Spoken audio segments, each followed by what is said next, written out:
अरहंताणम नमो अरहंताणम नमो अरहंताणम। यह हिस्सा ये अध्यात्म का हिस्सा है। यह मस्तिष्क का पिछला भाग अनुमस्तिष्क ये अध्यात्म का हिस्सा है और इस जुड़ा हुआ सुषुम्ना शीर्ष और सुषुम्ना ये सारा लौकिक हिस्सा है। हमारे शरीर में दो हिस्से हैं, एक लौकिक का भाग और दूसरा अलौकिकता का भाग।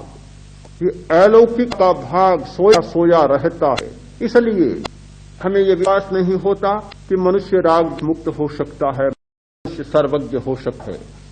आज की वैज्ञानिक खोजों ने बहुत बड़ा उपकार किया है और यह संभावना व्यक्त की है कि अगर मस्तिष्क को ठीक करें तो आदमी सर्वज्ञ बन सकता है, त्रिकालदर्शी बन सकता है, अतीत को जान सकता है, भविष्य को जान सकता है, दूर को जान सकता है, व्यवहित को जान सकता है और सूक्ष्म को जान सकता है।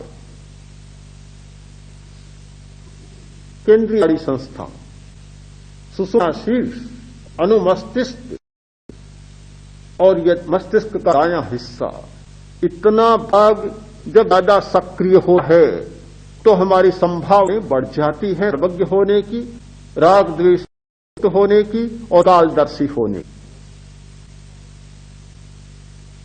हम संभावनाओं को स्वीकृति आदमी मुक्त हो सकता है, आदमी सर्वज्ञ हो सकता है, इस संभावना को स्वीकार करें। मैं बहुत समय से चिंतन करता रहा हूं कि विकास सबसे बड़ा सुख है संभावना की स्वीकृति और दास की सबसे बाधा है संभावना को नकार देना। जिन लोगों ने संभावना को नकार दिया उन्होंने रस्सी को खोला ही नहीं। एक बार ऐसा हुआ कि 5-7 आदमी मित्र मिले, खूब शराब गोठने गए। गोष्ठी सत्य की भी होती है, गोष्ठी चिंतन की भी होती है, गोष्ठी भोजन की भी होती है, गोष्ठी शराब की भी होती है। तो शराब की गोष्ठी की, छपकर शराब पी और नशे में चूर हो गए। अब नशे में ही थे और सोचा कि चलो आज तो नशे उस पार जाएं और किसी दूसरे शहर में जाकर और खूब बढ़िया भोजन। पास में नौका खड़ी थी नदी के तट, कोई चलाने वाला था नहीं, तो सब मिले और नौका में बैठ गए। अब का बारी बारी से नौका को खेना है। एक दोस्त ने नौका को खेना शुरू किया, घंटा भर नौका को खेया।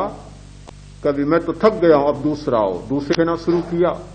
5-7 आदमी थे, लगभग रात पूरी कर दी। अब जब थोड़ा नशा हल्का पड़ा, जैसे जैसे रात ढली, जैसे जैसे समय बीता और नशा कुछ कम हुआ तो बात करने लगे। अब तो तट आ गया और देखे कौन सा नगर आ गया, तो किनारा है, किनारा तो आ गया, अब उतरो कौन सा शहर आया है। उतरे, देखा इधर, देखा वही का वह शहर जहां रहते गांव, वही का वही गांव, कोई शहर आ नहीं। अरे ये क्या हुआ, सारी रात तो नौका को क्या और जहां की तहां पहुंचे ही नहीं, क्या बात है। तो अब तो नशा उतरा हुआ था, जब सब देखा कि क्या बात है, कोई नौका में गड़बड़ है। जाकर देखा तो नौका का रस्सा तो बंधा का बंधा पड़ा, लंगर डाला हुआ है। जब रस्सा ही नहीं मिलता तो नौका आगे चलेगी कैसे, चाहे सारी रात भर नौका को खेलते चले जाए, हाथों को हिलाते चले जाए, डर को हिलाते चले जाए, नौका आगे नहीं देगी। हम तो अपने आप को पैर बांधे बैठे हैं, ऐसा हो नहीं सकता, ऐसा हो नहीं सकता। ऐसी मूर्छा की शराब पिए हुए हैं आदमी, इतना नशा आ गया कि संभावना को भी अस्वीकार कर देते हैं कि ये तो भाई हो ही नहीं सकता, ये संभव ही नहीं है। ये कैसे संभव होगा, मन को टिकाना संभव ही नहीं है, मन की चंचलता को मिटाना संभव ही नहीं है, ये करना संभव ही नहीं है। सारी संभावनाओं के दरवाजों को भी बंद कर देते हैं, और केवल बंद ही नहीं करते, एक मजबूत ताला लगाकर और सदा के लिए जैसे चाबियों को भी खो देते। संभावना की अस्वीकृति ये व्यक्तित्व विकास की सबसे बड़ी बाधा है। हम संभावना को स्वीकार करें, यदि संभव है, होता है। यदि संभावना की स्वीकृति हो तो भीतर की शक्तियां अपने आप जागने लग जाती हैं। हमें इस संभावना के आधार पर, इस अवधारणा के आधार पर कि मनुष्य सर्वज्ञ भीतराग हो सकता है, सर्वज्ञ हो सकता है और मुक्त हो सकता है, प्रयत्न हमारा चले तो निश्चित ही आगे बढ़ेगा। हमारा प्रस्थान वीतरागता की दिशा में होगा, सर्वज्ञता की दिशा में होगा और मुक्ति की दिशा में होगा। मुक्ति का सिद्धांत ही वास्तव में कामना के परिष्कार का सिद्धांत है। कल एक भाई ने पूछा कि श्वास दर्शन ये कामना के परिष्कार का सिद्धांत कैसे बन सकता है? क्या संबंध है श्वास का और कामना के परिष्कार का? मैंने कहा कि बहुत सीधा संबंध है, सीधा संबंध। क्योंकि जब हम श्वास को देखते हैं तो श्वास के प्रति हमारा कोई राग नहीं होता, कोई द्वेष नहीं होता, कोई प्रियता और अप्रियता का भाव नहीं होता। एक ऐसा आलंबन है जो प्रियता और अप्रियता से मुक्त है। तो श्वास को देखने का मतलब है कि राग द्वेष मुक्त क्षण में जीना, समभाव में जीना।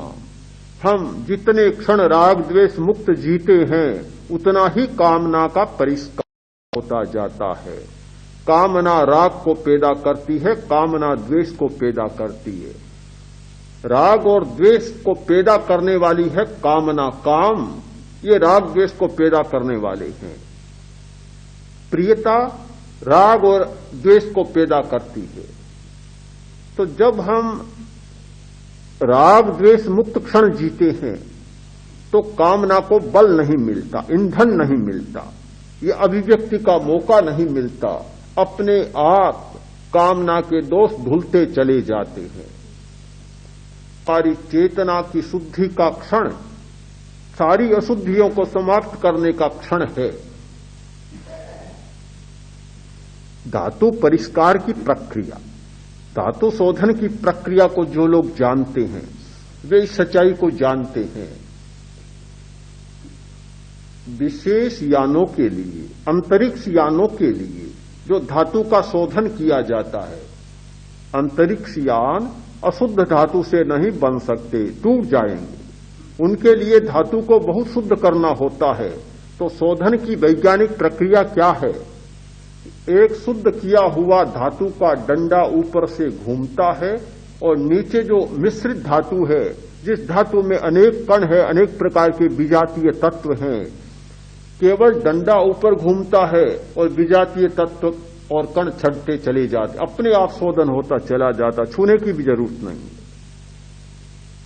शुद्ध धातु के डंडे से अशुद्ध धातु शुद्ध होती चली जाती है।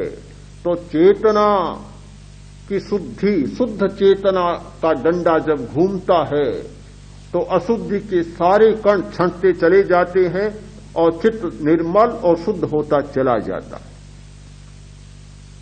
श्वास को देखने का क्षण यह वीतरागता का क्षण है, राग द्वेष मुक्ति का क्षण है।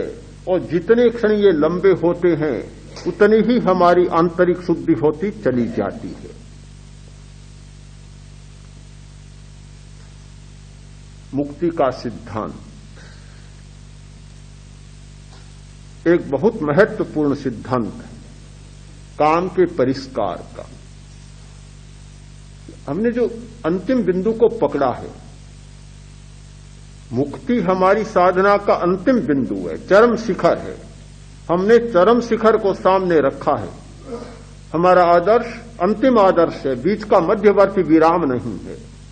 तो जब अंतिम को पकड़ा है तो वहां से जो बात निकलेगी वह काम के परिष्कार की बात होगी। जो व्यक्ति और कुछ भी न करे, चाहे ध्यान भी न करे, कायोत्सर्ग की साधना भी न करे, चैतन्य केंद्र की प्रेक्षा भी न करे, श्वास प्रेक्षा भी न करे, केवल एक बात का अभ्यास करे, कोई इतनी शक्ति को जगा ले और एक बात का अभ्यास करे कि प्रत्येक कार्य के साथ मुक्ति की स्मृति बनी रहे। कोई भी काम करे तत्काल सामने यह रहेगा कि मुक्ति तक पहुंचना है। मैं समझता हूं कि वह निश्चित ही साधना में बहुत आगे बढ़ जाए। साधना का कोई एक मार्ग ही नहीं होता। साधना का यही नहीं कि आपको